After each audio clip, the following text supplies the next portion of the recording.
자, 여러분들 오늘 또 이제 우리 생활안전에서 문제를 출제했습니다. 그럼 여러분 오늘 저하고 같이 풀어볼 문제는 경비업법입니다. 여러분들 먼저 문제를 풀어보시고요. 그리고 나서 강의를 들으면 더 좋을 것 같아요. 됐죠? 그러면 첫 번째 가볼게요. 경비업법에서 이 법에서 이제 말하는 경비업의 종류가 여러 가지가 있죠. 여러 가지가 있는데 우리가 시신을 호송하는 게 특기라고 돼 있잖아요. 근데 이제 뭐 여러 가지 말이 나오지만 승진 시험 아마 본 이후에는 이 경비업법의 경비업 종류가 하나 더 생기거든요. 근데 우리 시험까지는 현재로 보시면 돼요. 그래서 시신을 호송하는 게 특기다. 이렇게 우리가 공부 많이 하셨죠. 그중에서 신변보호란 사람의 생명이나 신체지 뭐는 들어가면 안 된다? 재산은 들어가지 않습니다. 이것 때문에 X입니다. 됐죠? 그 다음에 기계경비란 자, 경비 대상 시설에 설치한 기계에 의하여 감지 송신된 정보를 관제시설이 어디에 있습니까? 관제시설은 경비 대상 시설 안에 있는 거요? 밖에 있는 거요? 밖에 있죠. 경비 대상 시설 외입니다. 외. 외의 장소에 설치한 관제시설에 기기로 수신하여 도난, 화재 등 위험 발생을 방지하는 게 기계경비야. 그래서 여기선 내가 아니고 관제시설은 밖에 있다는 걸 기억하셔야 돼요.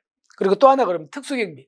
특수경비는 공항, 괄호에 항공기 제외요, 항공기 포함이요? 포함이죠. 네, 그런 부분들 좀 기억하시면 됩니다. 일단 이 부분은 X다. 그 다음에 경비업을 하려면 법인을 만듭니다. 법인을 만들어가지고 주사무소 소재지 관할 시도청장님의 허가를 받는 것까지는 맞습니다. 법인 주사무소 소재지 시도청 허가가 원칙이야. 그런데 도급받아 행하죠 경비 업무를 변경합니다. 바꿉니다. 다른 걸로.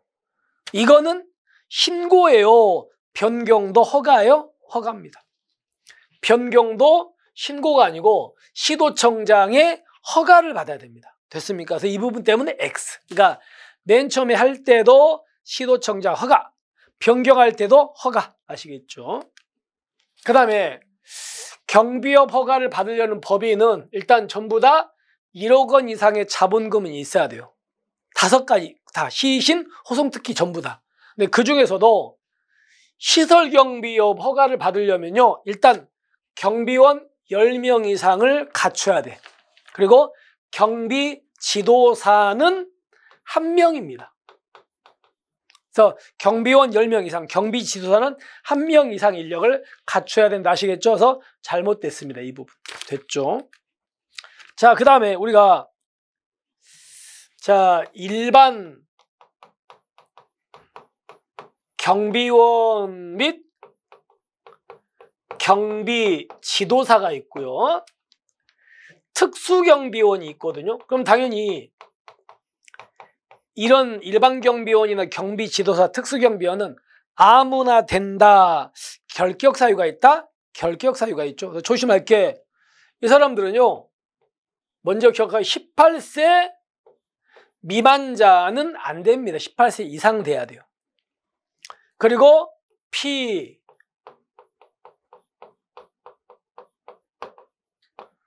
성년 후견인도 안 됩니다. 조심할 건 한정 후견인 들어가 있지 않아요.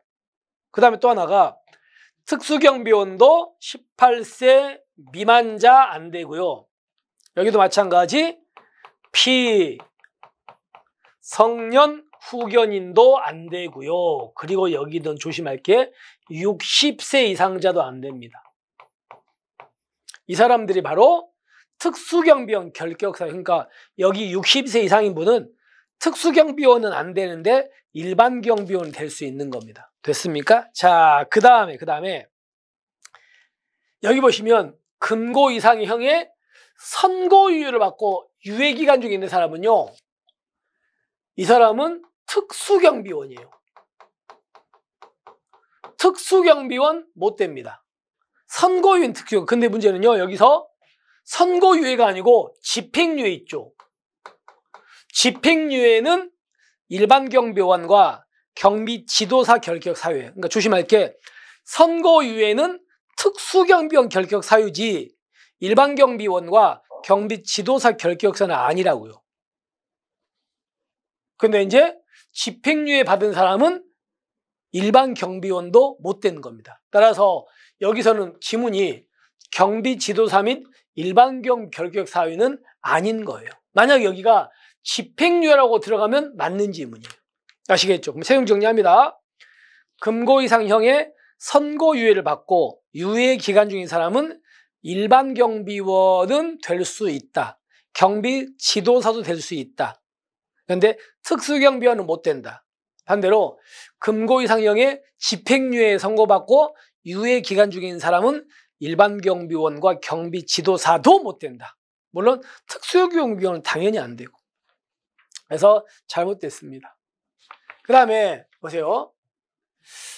자, 어떤 법인이 시도청장님으로부터 허가를 받았거든요. 받았는데 2년 이내 허가를 받았는데 2년 이내 도급 실적이 없어요. 실적이 없어. 또는요. 계속해서 1년이 휴업해요.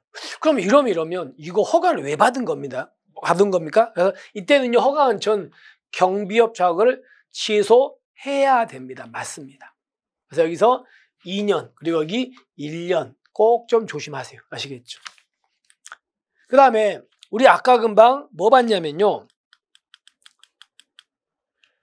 자, 여기에서 도급받아 행하고자 하는 경비업을 변경할 때도 아까 허가라 그랬죠. 자, 이거 기억하시고 한번 가볼게요.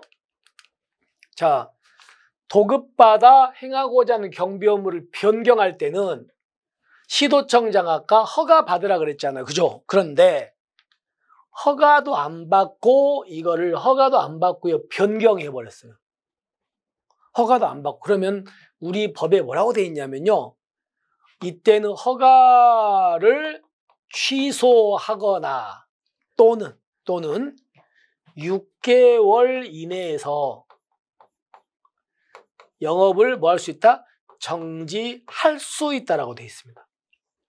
허가를 취소하거나 6개월 이내 정지할 수 있다지 무조건 허가 취소해야 된다가 아닙니다. 얘는.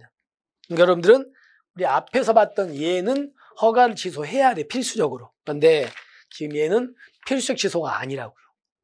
허가를 취소하거나 6개월 이내 기간 정해서 영업 정지할 수 있는 거 아시겠죠? 그래서 잘못됐습니다. 자, 그러면 신변보호는 여기에 재산 때문에 X. 그리고 기계경비는 내가 아니고 외에 관제시설이 있다. 그리고 경비 업무를 변경할 때는 신고가 아니고 시도청장의 허가다. 그리고 시설경비 허가를 받으려면 경비원 10명 이상이고 지도사는 1명 이상이다. 금고 이상 형의 선고받고 유예기간 중인 사람은 일반 경비원 결격서는 아니다. 근데 특수경비원 결격서는 맞다. 그리고 비입은 맞고 마지막에 허가도 안 받고 도급받은 업무를 변경하면요. 허가를 취소해야 된다가 아니고 취소하거나 6개월 이내 기간 정해서 영업정지할 수 있다. 이렇게 돼 있습니다. 따라서 비읍만 빼고 나머지 6개가 잘못됐다. 됐습니까? 이렇게 됩니다. 이해하셨죠? 그래서 경비업법이 꽤나 좀 조심하셔야 돼요. 그래서 틀린 부분이 있다면 여러분께서 다시 한번 꼭 보완을 해가지고 여러분 걸로 만드시기 바랍니다. 자, 이렇게 해서 오늘의 문제를 마무리하고요. 또 내일은 또 이제 우리가 생활안전 좀 더 볼 거거든요. 그래서 그렇게 해서 마무리하겠습니다. 여러분들 오늘 정리 잘 하시고요. 내일 여러분에게 또 새로운 문제로 인사드리겠습니다. 수고하셨습니다.